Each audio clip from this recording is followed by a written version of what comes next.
सौ 7 जन्म हो चुके थे, वो मर रही थी, फिर कहीं जन्म लेती थी और भगवान शिव से ही उसका विवाह होता आ रहा था। 108वां जन्म था पार्वती जी का।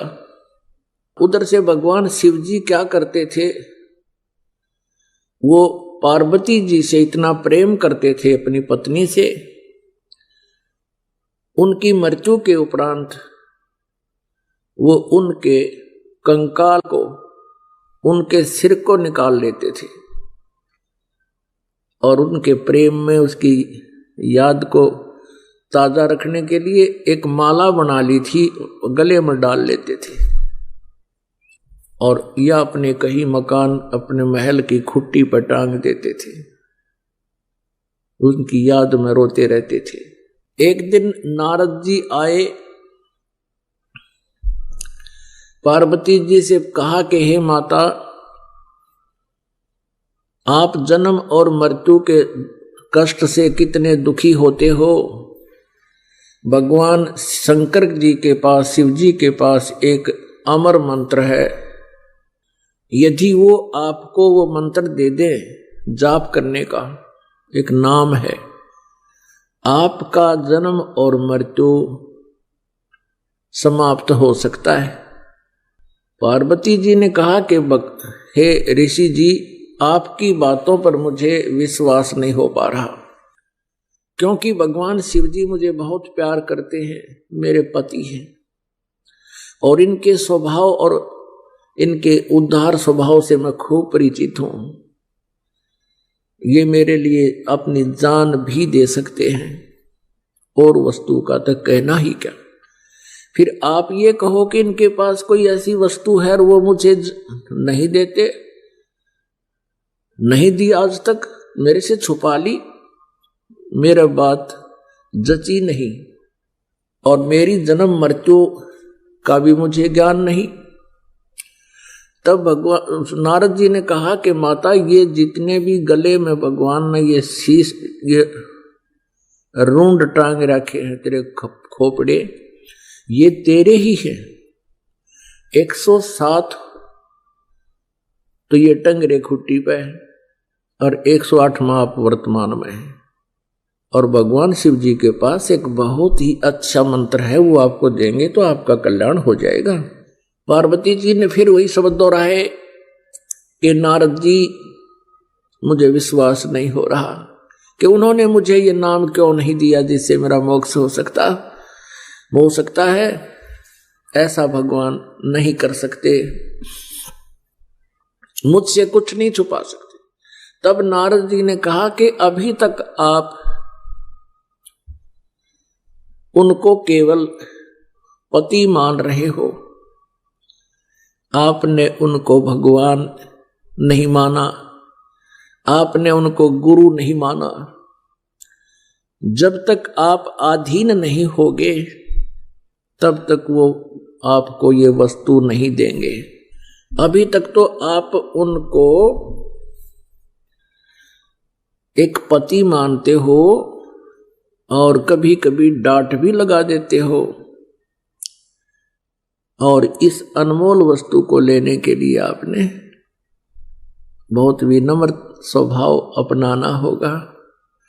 अति अधीन दीन हो प्राणी, ताको कहना वो अकथ कहानी, ये नियम है भक्ति का। अब नारद जी के उस प्रेरणा से उसको बहुत ज्यादा प्रेरणा मिली, बहुत प्रेरित होगी और सोचने लगी कि ऐसा अनमोल मंत्र उनके पास है। नारद जी झूठ नहीं बोलते,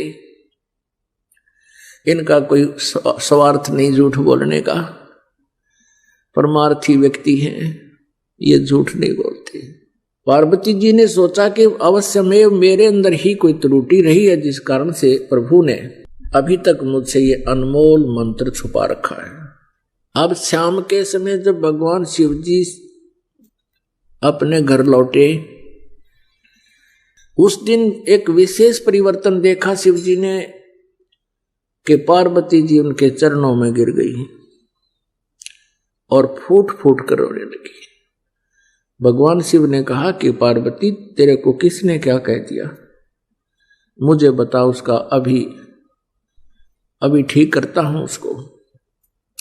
पार्वती जी ने कहा कि आपके रहते मुझे कौन कह सकता है प्रभु, लेकिन मुझ अबला से कोई भूल बनी है। हे परमात्मा, आपने मुझसे एक अनमोल वस्तु छुपा रखी है। आप मुझसे इतना प्यार करते हैं, क्या मैं जब मरती थी आप दुखी नहीं हुए होगे? अब नारद जी, उसने शिव शंकर भगवान ने सोचा आज यह कौन सा स्टेशन पकड़ ली है, ये तो कदे ढंग से बात नहीं करया करती, आज ये बोल क्या रही है। तब कहा, पार्वती जी ने संक्षिप्त में सारी कथा सुना दी है। भगवान, आपके पास अनमोल मंत्र है, मैं 107 बार मर चुकी हूं, ये शीश मेरे ही हैं, आपने कभी नहीं बताया। मेरे में कोई त्रुटि रही होगी, मुझे बालक समझकर माफ कर दो, मुझे वो मंत्र दे दो। हाँ, भगवान शंकर बोले, पार्वती ये तेरे सतर की बात नहीं, नो बता तेरे को कौन मिला ऐसा भगवान आत्मा, तेरी बुद्धि बदल दी उसने। ऐसा कौन विधाता मिल गया जो तेरी बुद्धि बदल दी? किसने बताया तेरे तो ये बात? तो पार्वती कहने लगी, नारद जी आए थे और उन्होंने मुझे ये सारी कहानी बताई। अब शिव जी कहने लगे, पार्वती अब बैठ जा, तेरे को सारी मेरी मजबूरियां बताता हूं। अब पार्वती से शंकर भगवान ने कहा कि ये ना सोच के मैं तुझे प्यार नहीं करता था, तू मर जाती थी, तेरी मृत्यु होती थी, मैं बहुत रोता था, टक्कर मारता रहता था तेरे वियोग में। तब पार्वती जी ने कहा कि हे भगवान, और साथ में ये भी शंकर भगवान ने कहा कि ये सभी सिर तेरे, ये जो टांग रखे हमने, तेरे सिरों की माला बना रखी है,